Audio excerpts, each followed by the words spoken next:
ओह हाय, मैं बस पेंटिंग देख रही थी। माफ करना, पर तुम हो कौन? मिकेला, मैं आई हूँ डैनी फ्रांचेस्को के साथ।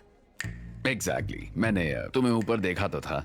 ग्रेग ने बताया उनके पास एक अमेजिंग पेंटिंग है और वो जानते हैं मैं एक आर्ट लवर हूँ। दरअसल मैं ही मिस्टर सिमंस का कलेक्शन क्यूरेट करता हूँ। क्या सच में? हाँ, एक्चुअली ये एक ओरिजिनल रेड है। वाओ, एच वाला रेड?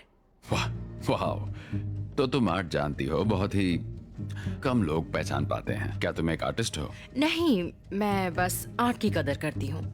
अभी भी कुछ मिनट और लगेंगे। उसे बातों में उलझाए रखो। मैं हमेशा से जानना चाहती थी फिलोसॉफिकली आखिर क्या चलता है एक आर्ट कलेक्टर के मन में।